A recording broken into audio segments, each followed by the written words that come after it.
মুচিৰ ৰূপত ৰাহুল গান্ধীয়ে চিলাইছিল চেণ্ডেল। এতিয়া চেণ্ডেলযোৰৰ দাম উঠিলগৈ ৫ লাখ টকা পৰ্যন্ত। ৰাহুলে চিলোৱা চেণ্ডেল কিনিবলৈ গ্ৰাহকৰ ভিৰ। ভাগ্য ফুলিল চুলতানপুৰৰ মুচি ৰামছেটৰ। সেইদিনা ২৬ জুলাই আছিল।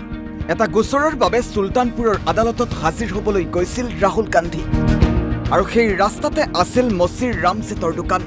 ৰাহুল গান্ধীয়ে ৰামছেটৰ দোকানত ৰৈ শুনিছিল মনৰ কথা। নিজ হাতেৰেই চিলাইছিল এযোৰ চেণ্ডেল। আৰু ৰাহুল গান্ধীৰ বাবেই এতিয়া ভাগ্য ঘূৰিছে মুচিৰ ৰামছেটৰ। যিযোৰ চেণ্ডেল ৰাহুল গান্ধীয়ে চিলাইছিল সেইযোৰ চেণ্ডেল কিনিবলৈ এতিয়া গ্ৰাহকৰ ভিৰ। কোনোৱে যদি ২ লাখ টকা দিছে, কোনোৱে একো দিছে ৫ লাখ টকা পৰ্যন্ত। কিন্তু মুচিৰ ৰামছেটে বিক্ৰী কৰিবলৈ ইচ্ছুক নহয় চেণ্ডেলযোৰ। মুচিৰ ৰামছেটে কয়, মই চেণ্ডেলযোৰ স্মৃতি হিচাপে ৰাখি থম। মুচিৰ ৰামছেটে আৰু কয় যে যেতিয়াৰ পৰা ৰাহুল গান্ধী মোৰ দোকানত আহিছে তেতিয়াৰ পৰাই মোৰ দোকানত মানুহৰ লাইন লাগিছে। সকলোৱে মোক লগ কৰিবলৈ আহে, ফটো তোলে। প্ৰথমে মোক কোনেও চিনিয়ে পোৱা নাছিল। দোকানখন এতিয়া মোৰ আৰু ৰাহুলৰ অংশীদাৰিত্ব হৈ পৰিছে। দোকানলৈ ৰাহুল আহিল, দুয়ো একেলগে বহি চেণ্ডেল চিলাই কৰিলো। গতিকে দোকানৰ আধা অংশ ৰাহুলৰ বাবেও হৈ ৰ'ল। ৰাহুলৰ আগমনে মোৰ জীৱন সলনি কৰি দিলে। মোৰ জীৱনৰ বৃহৎ পৰিৱৰ্তন হৈছে। বিভিন্ন ঠাইৰ পৰা মানুহ আহি মোক সোধে, আপোনাৰ আৰু অসুবিধা আছে নেকি, কিবা বস্তু লগা আছে নেকি। ইপিনে ৰাহুল গান্ধীয়ে মুচিৰ ৰামছেটক লগ কৰাৰ কিছুদিন পাছতে মুচিৰ ৰামছেটক প্ৰদান কৰা হৈছিল এটা জোতা চেণ্ডেল চিলোৱা মেচিন। আৰু এনেকৈ ৰাহুল গান্ধীৰ বাবেই জীৱন সলনি হৈ পৰিল মুচিৰ ৰামছেটৰ। News desk report NB news.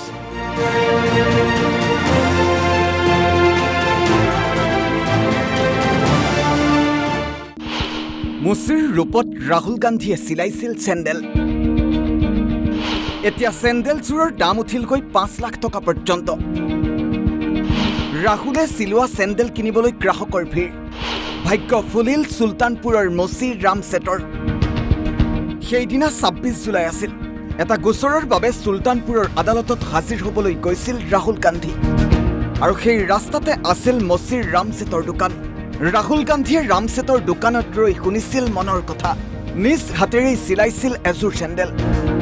আৰু ৰাহুল গান্ধীৰ বাবেই এতিয়া ভাগ্য ঘূৰিছে মুচিৰ ৰামছেটৰ। যিযোৰ চেণ্ডেল ৰাহুল গান্ধীয়ে চিলাইছিল সেইযোৰ চেণ্ডেল কিনিবলৈ এতিয়া গ্ৰাহকৰ ভিৰ।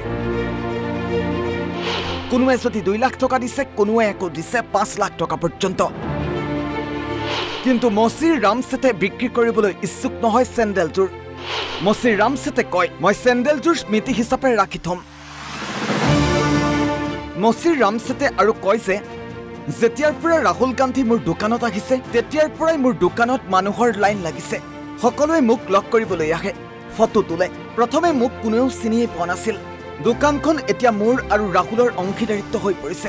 দোকানলৈ ৰাহুল আহিল, দুয়ো একেলগে বহি চেণ্ডেল চিলাই কৰিলো। গতিকে দোকানৰ আধা অংশ ৰাহুলৰ বাবেও হৈ ৰ'ল।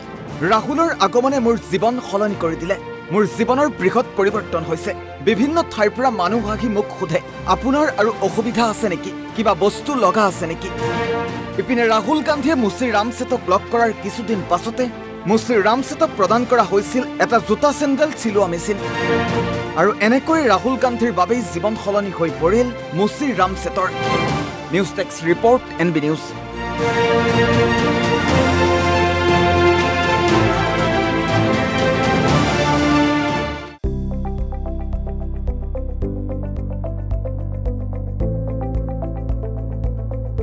NB নিউজ, সহজ সৰল ভাষাত নৱভাৰতৰ কথা।